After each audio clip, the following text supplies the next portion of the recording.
اور اس کا عملی ثبوت ریاست مدینہ کا وہ پاک باز معاشرہ تھا جس میں جرائم کی شرح نہ ہونے کے برابر تھی، اور اگر کوئی شخص جرم کر بیٹھتا تو وہ خود بارگاہ رسالت مآب میں معافی کے لیے حاضر ہوتا، اور شریعت کی طرف سے اس جرم کی جو بھی سزا مقرر اور متعین ہے اس کو اپنے اوپر نافذ کروانے کے لیے اصرار کرتا۔ اسلام نے مختلف جرائم کی جو مختلف سزائیں مقرر کی ہیں، خلق خدا کی بہتری، معاشرے کی طہارت پاکیزگی، اور بندوں کا مالک کے ساتھ جو تعلق بندگی ہے اس کو مضبوط رکھنے اور ریاست کو امن و امان کا گہوارہ بنانے کے لیے ان سزاؤں کو شریعت نے مقرر کیا ہے۔ دوسری بات، جتنی بھی کڑی سزائیں ہیں جن کو شریعت میں حدود کہا جاتا ہے، وہ معاشرتی جرائم پہ ہیں۔ جن گناہوں کا تعلق خلق اور خالق سے ہے وہ جتنا بھی سنگین جرم کیوں نہ ہو اس کا معاملہ آخرت پہ رکھا گیا۔ نماز اہم فریضہ ہے، اگر کوئی ترک نماز کرتا ہے تو شریعت نے بطور حد اس کے لیے کوڑے مقرر نہیں کیے۔ اگر کوئی روزہ چھوڑتا ہے تو اس کے لیے بطور حد کوڑے مقرر نہیں کیے۔ اور بھی جتنے بھی جرائم ہیں جن کا تعلق حقوق اللہ سے ہے تو اس کی سزائیں آخرت پہ رکھی گئی، لیکن جن گناہوں سے اور جن جرائم سے معاشرے میں بگاڑ پیدا ہوتا ہے اور انسانی حقوق غصب ہوتے ہیں اور انسانیت کو اذیت پہنچتی ہے، ان کی کڑی سزائیں اس لیے رکھی گئی تاکہ اس جرم کا خاتمہ ہو اور معاشرے میں تمانیت کا نور پھیلے۔ اگر کوئی کسی شخص کو قتل کر دیتا ہے تو قتل کا بدلہ قتل رکھا گیا، کیونکہ اس نے یہ عمل کیوں کیا۔ گو قیامت کے دن بھی سب سے پہلا سوال یہی ہوگا، یہ بات ذہن میں رکھیں، سب سے پہلا سوال قیامت کے دن جو بندوں سے کیا جائے گا وہ حقوق اللہ میں سے نماز کا ہوگا، اور حقوق العباد میں سے سب سے پہلا سوال حدیث شریف میں آتا ہے قتل کا کیا جائے گا۔ تو قتل کی سزا قتل ہے، اور اگر قاتل کی سزا قتل نہ رکھی جائے تو پھر قتل میں اضافہ ہو جائے، کیونکہ نتیجہ سامنے ہے۔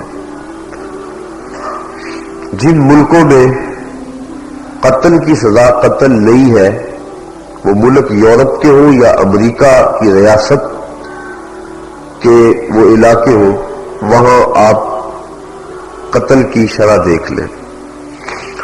پاکستان کے اندر اگر قتل و غارت عام ہے تو اس کی یہ وجہ نہیں ہے کہ اس میں قتل کی سزا قتل ہونے کے باوجود اتنے قتل کیوں ہوتے ہیں، اس میں اس سزا کا اجرا نہیں ہوتا۔ ہمارا عدالتی نظام جو ہے وہ سفارش اور رشوت پہ چلتا ہے، لہذا قاتل اپنے کیفر کردار تک نہیں پہنچتا، جس کے نتیجے کے اندر قتل عام ہے۔ اور اگر کہیں عدالتیں مضبوط ہیں تو وہاں قتل خال خال پایا جا رہا ہے. ہمارے سامنے جو ہے وہ حجاز کی مثال موجود ہے. وہاں سالوں کے بعد کوئی قتل ہوتا ہے, اور اس کے مقابلے میں آپ یورپ, امریکہ اور دیگر ممالک جو دیکھیں, ان میں قتل کی جو شرح ہے, اور اس کو سعودی عرب سے موازنہ کرے, پاکستان سے موازنہ نہ کرے, اس لیے کہ پاکستان میں جو قانون ہے وہ غیر مؤثر ہے. اس طرح باقی بھی جتنے بھی جرائم ہیں, اگر ان کی سزا دی جائے تو جرم کی حوصلہ شکنی ہوتی ہے, اور آگے جرم کا دروازہ بند ہونا شروع ہو جاتا ہے. اللہ تعالیٰ جل شانہ نے قرآن مجید میں زنا کو انتہائی بے حیائی کہا, اور اس سے حرج یہ واقعہ ہوتا ہے کہ نسل انسانی اور نسل کا نقصان ہوتا ہے. اور ویسے بھی کوئی بھی شریف النفس انسان مذہب سے تعلق نہ بھی رکھتا ہو, اس کی شرافت اس بات کی اجازت نہیں دیتی. اسلام نے فطرت سے جنگ نہیں کی, مرد اور عورت کی جو طبعی خواہشات ہیں ان کی تکمیل کے لیے نکاح کا راستہ دیا. اگر ایک نکاح سے اس کے ارد گرد تنا ہوا حصار وہ کمزور محسوس کرتا ہے, زمانہ کا تغیر اور تبدل یا اس کی ضروریات یا اس کی خواہشات زیادہ ہے, تو اسلام نے دوسرا, تیسرا, چوتھا راستہ مرحمت فرما دیا تاکہ یہ جائز راستے پہ گامزن رہے, برائی کی راہ اختیار نہ کرے. اس کے باوجود اگر کوئی شخص گناہ کا, اس جرم بد کا ارتکاب کرتا ہے, تو اگر وہ شادی شدہ نہیں ہے تو شریعت اس کو 100 کوڑوں کی سزا دیتی ہے کہ اس نے نکاح کر لیا ہوتا, زنا سے گریز کیا ہوتا, اپنی خواہش کی تکمیل کا جو راستہ ہے وہ نکاح کے ذریعے سے حاصل کرتا, نہ کہ زنا کے ذریعے سے. لہذا اس کو 100 کوڑوں کی سزا شریعت کی جانب سے متعین ہے, جو بطور حد ہے. حد جو اللہ تعالیٰ کی طرف سے چیز مقرر ہے اس کو حد کہتے ہیں, اور جس چیز کو قاضی اپنی ثواب دید پہ, جج اپنی ثواب دید پہ سزا لکھتا ہے اس کو تعزیر کہتے ہیں. اس بات کو ذرا ذہن میں رکھنا تاکہ اگلی بات سمجھ میں آئے. تو 100 کوڑوں کی سزا غیر شادی شدہ زانی اور زانیہ کے لیے بطور حد مقرر ہے. اور اللہ تعالیٰ نے قرآن مجید کے اندر ارشاد فرمایا, الزانیۃ والزانی, زانیہ عورت اور زانی مرد جب یہ عمل بد کرے تو ان کو 100 کوڑے مارے جائیں گے. یہاں زانیہ کو زانی سے مقدم رکھا گیا, جبکہ قرآن مجید کے اندر مرد کو مقدم رکھا جاتا ہے. السارق والسارقہ, تو چور اور چورنی, وہاں چور کو مقدم رکھا گیا اور چورنی کو مؤخر کیا گیا, اور یہاں جو ہے وہ زانیہ کو مقدم رکھا گیا. اس کی حکمت یہ ہے کہ اس عمل کے اندر عورت کا ہاتھ زیادہ ہوتا ہے. تو بطور حد 100 کوڑے متعین کر دیے شریعت اسلامیہ نے. اب کوئی شخص شادی شدہ ہے تو اگر وہ یہ فعل بد کرتا ہے تو شریعت اس کے وجود کو برداشت نہیں کرتی, کہ اس کو شریعت نے ایک سہولت دی لیکن اس کے باوجود اس نے دوسری عورتوں سے اپنا منہ کالا کر کے بہت بڑی غلطی کی.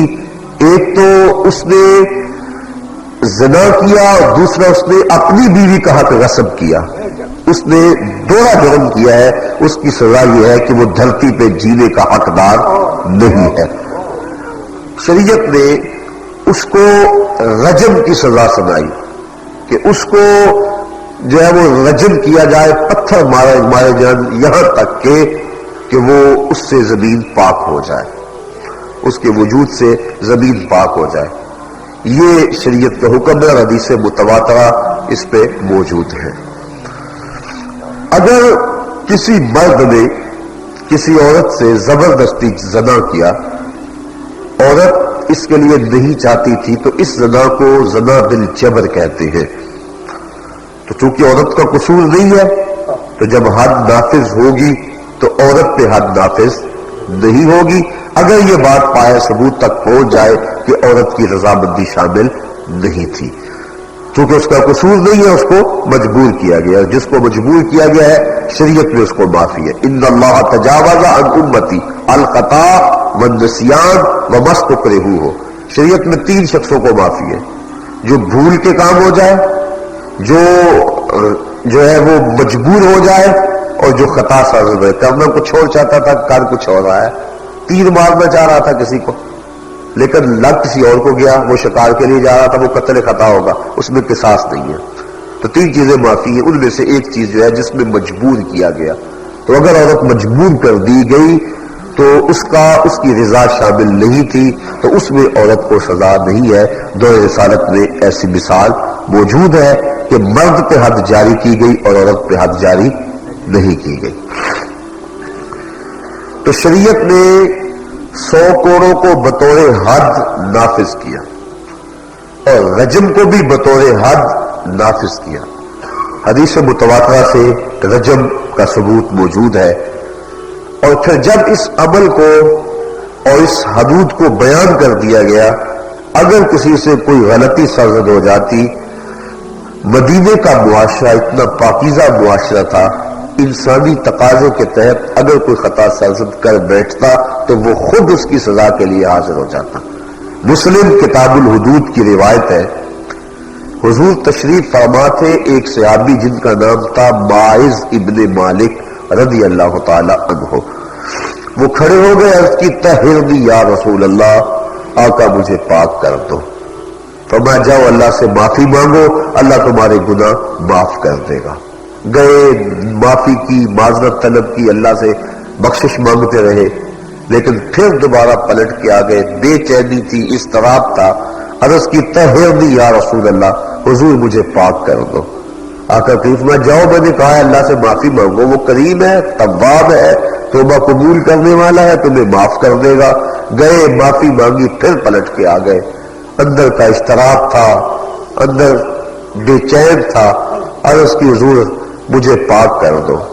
کالا بیما ہوتا ہیرو کا، کہا کون سا گناہ کیا کہ تجھے پاک کروں؟ تجھے بار بار کہا ہے کہ جاؤ معافی مانگ لو، اللہ معاف کر دے گا، تم پھر پلٹ آتے ہو، بتاؤ تمہیں کس جرم سے پاک کروں؟ کالا من الزنا، عرض کی حضور مجھ سے زنا سرزد ہو گیا ہے۔